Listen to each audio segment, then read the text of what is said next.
Let's continue. The network is making. So today we are discussing teasing during sex. Who robi e wompem? Who robi e wompem? It's a baby say who robi empem kwa be dey who ni pakro. They have ways I'll be who ni pakro. Once say no wo twi ni pakro no adwen esi so say ende ba be ye bibi. Ye be ye bibi agro ni mu kra no tumi jai. Asa wo jine no wo huru no ambom aba onumbom aba ti akwa disuan no beti ase teasing during sex utumi ye we yi a side chick bia emba de bia meka se nyama yesue ni na no eya wife for dia e obedin sa den na counselor perfect de bia say we de we to asi one assess nko ano ka won say ade ba ko ne say minya a lot of calls and minya a lot of feedback, a lot of WhatsApp message.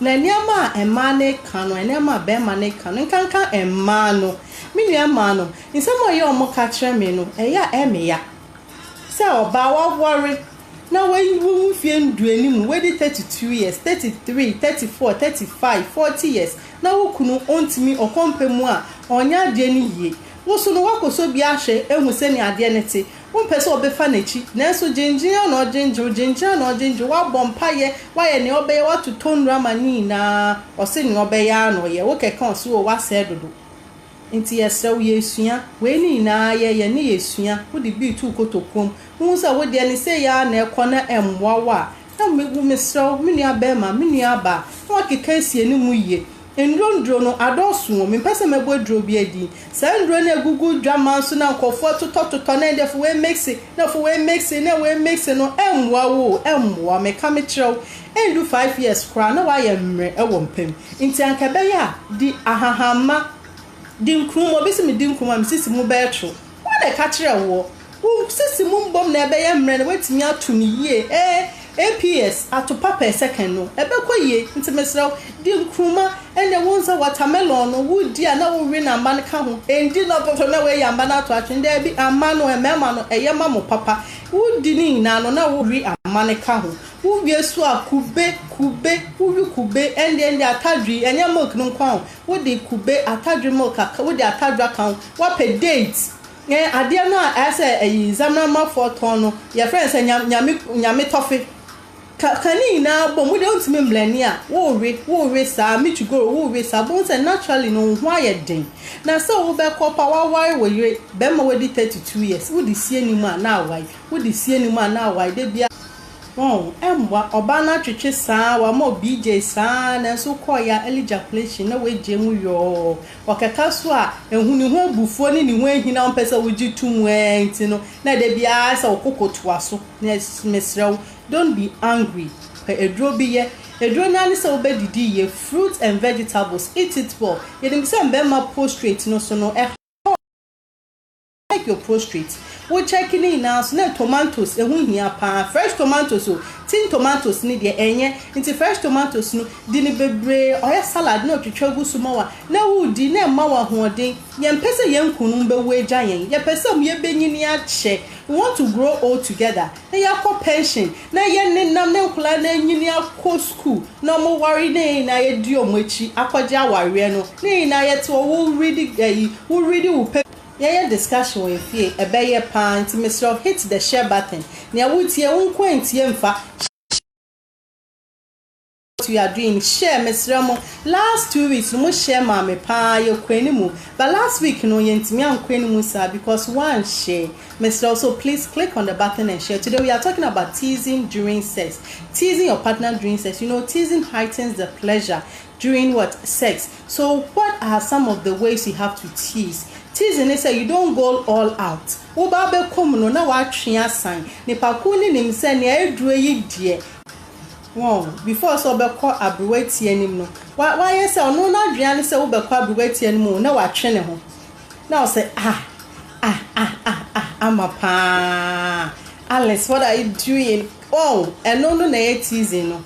Enijie no kosra na wadriaba na asanso akosra na wadriaba until finally what to me ewrem ekwa himfie ho a ende gya na enijie so nti ye ba besua wo yo ba asua we ye be ma so asua we fa ka ho aware ne kwan wa eye bi mu si wodi kwan ba kwa fono na enso kwan ba ko funu de bia me ka se te se wa ye eyi no aben kwan no won say wo ya ben kwan a ende ye di aben kwan no ade be chi no aben kwan no ne ye de nkate kakra e de egum na ye de abeden nkatebe na ye nkatebe no so ne betimi de mutu o na echesi won na wa fra nkatebe no wasan so de kontombre afra na echesi ya abekati nkonto no wutumi san so de mutu o wo ho anko so wutumi de beans fra wo de beans fra so and a nice combination wutumi de esam kwa kan wo na ye de na wo de esam kan wa na echesi wa ye apapransa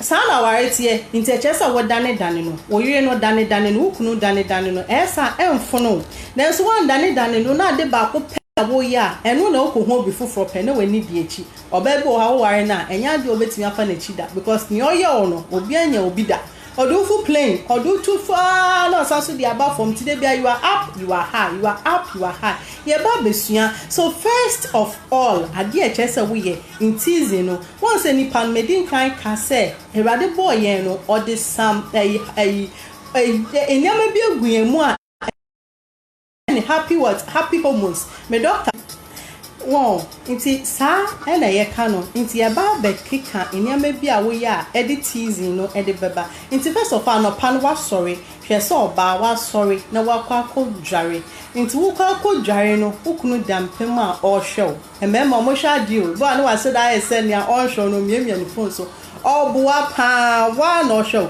inti tobo na yi wataro nice guy no shene kama.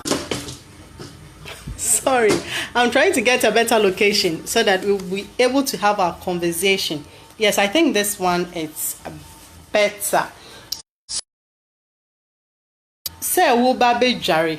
Wo ba be jare no or show wa sorry anopa. E che say why ye wo nyama ni na wo twitwi wo sen kama. You go to the washroom. Wa ko washroom no e jare ni na no na wo tonjom na wo hwe da ho. Nti wo beba no we siesie wo ho kama. To when says you home, now we page out night with the see dressing mirror no so. Now what pomade you home nicely. Open crown now fatal inside. Now for people home so don't or show.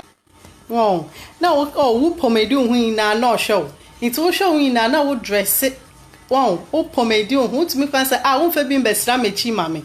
Now bear my power sorry no who send you I come first mechi mami or this send it we chima ni na no once a baby or den sa kwani na person ye bibi na so wa shed I say wo jeje no so wo cheda jeje no so pushing in sako ono aye so obeye na no wa shwatare wow inti obeye sa no woni ni nya hwio na kase o me kwa adwuma ba me be fie so a ye betwa so inti won say no wa ma he's expecting something neni na kwadi nachi ni baby na peja nanso no wa ma na anya hwe wo komo so say shit girl we pa how do you once wo adwuma you test the person right that is testing you test the person you discuss you know one thing is oyokunu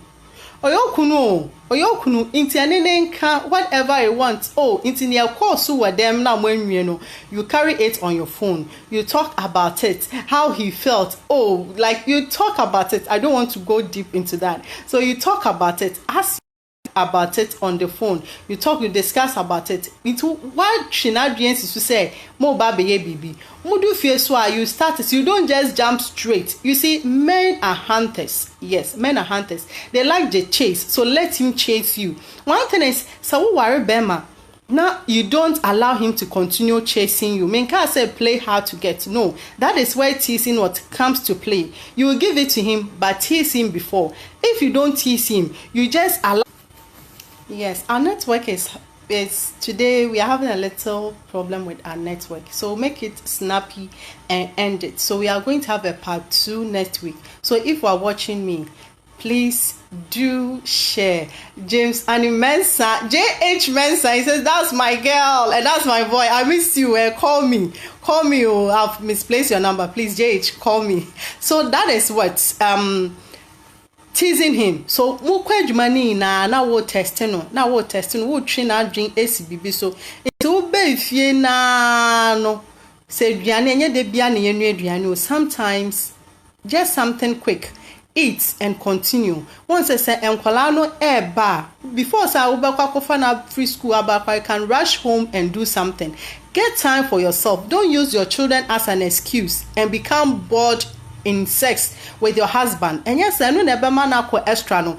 And power sorry and watch na dwensi so. When to me anye wa mananye no sorry kwe. Odwin so kwe dwuma na dwen besi obi